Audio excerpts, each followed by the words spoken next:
Next diamonds എന്ന് പറയുന്ന Instagram പേജിൽ നിന്ന് അയച്ചു തന്നിട്ടുള്ള കളക്ഷൻസ് ആണ് ഞാൻ നിങ്ങളെ ഇന്ന് കാണിക്കാൻ പോകുന്നത്. ആദ്യം തന്നെ ദേ ഈ ഒരു 299 രൂപയുടെ ഫ്രോക്ക് നൈറ്റി ആണ്. നെക്കിന്റെ അവിടെ ഇലാസ്റ്റിക് ആണ്. അതുപോലെ തന്നെ ചെറിയൊരു പഫ് സ്ലീവ് ആണ് വരുന്നത്. താഴെയാണെങ്കിൽ ഫ്രില്ലും കൊടുത്തിട്ടുണ്ട്.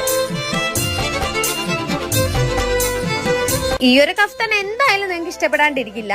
ഇതിന് 4 കളർ ചേഞ്ചസ് ആണ് അവരുടെ പേജിൽ അവൈലബിൾ ആയിട്ടുള്ളത്. 299 രൂപ തന്നെയാണ് ഈ ഒരു കഫ്താന്റെ റേറ്റ് വരുന്നത്. ഒന്ന് സൂക്ഷിച്ചു നോക്കുവാണെങ്കിൽ ഈ ഒരു കഫ്താന്റെ പ്രത്യേകത എന്താണെന്ന് നിങ്ങൾക്ക് മനസ്സിലാവും. യെസ്, വേറൊന്നുമല്ല, അതിന്റെ താഴ്വശം കണ്ടില്ല, ഒരു റാം മോഡലാണ് വരുന്നത്. സൈഡിൽ ചെറിയൊരു സ്ലിറ്റും വരുന്നുണ്ട്. ശരിക്കും ഈ ഒരു ടൈപ്പ് എന്ന് പറയുമ്പോഴത്തേക്കും നമുക്ക് വീട്ടിൽ മാത്രം ഇടാൻ പറ്റുന്നതല്ല കേട്ടോ, പുറത്ത് പോകുമ്പോഴേ ഇടാൻ പറ്റുന്ന രീതിക്കുള്ളതാണ്. ഇന്നത്തെ കാലാവസ്ഥ നോക്കുവാണെന്നുണ്ടെങ്കിൽ അത്യാവശ്യം കോടയൊക്കെ ഇറങ്ങിയിട്ടുണ്ട് കേട്ടോ. അപ്പൊ ഈ ഒരു കാലാവസ്ഥയിൽ ഇവിടെ നിന്ന് ഇങ്ങനെ വീഡിയോസ് ഒക്കെ എടുക്കാൻ നല്ല രസമായിരുന്നു. അവരുടെ പേജിൽ സാരീസും അതുപോലെ തന്നെ ജുവലറി കളക്ഷൻസ് ഒക്കെ അവൈലബിൾ ആണ്. അടുത്തെന്ന് പറയുമ്പോൾ ഈ ഒരു കോഡ് സെറ്റ് ആണ്. ഇതിന്റെ റേറ്റ് പറഞ്ഞത് 399 രൂപയാണ്. അവരുടെ പേജിൽ എല്ലാ സൈസസും അവൈലബിൾ ആണ്. ഞാൻ എടുത്തിട്ടുണ്ടായിരുന്നത് മീഡിയം ആണ്. ഞാനിവിടെ വീഡിയോസ് ഒക്കെ എടുത്തുകൊണ്ടിരുന്നപ്പോഴത്തേക്കും അടുത്ത മഴ പെയ്തു തുടങ്ങി. ഞാൻ എന്തായാലും അവരുടെ പേജ് ഇവിടെ കൊളാബ് ചെയ്തിട്ടേക്കാം. കൂടുതൽ കളക്ഷൻസ് കാണാൻ വേണ്ടിയിട്ട് ജസ്റ്റ് അവരുടെ പേജും ചെക്ക് ചെയ്ത് നോക്കിയാൽ മാത്രം മതി കേട്ടോ. ഫോളോ ചെയ്ത് സപ്പോർട്ട് ചെയ്യാനും മറക്കണ്ട. നമുക്ക് എന്തായാലും നെക്സ്റ്റ് വീഡിയോ കാണാം. ബൈ.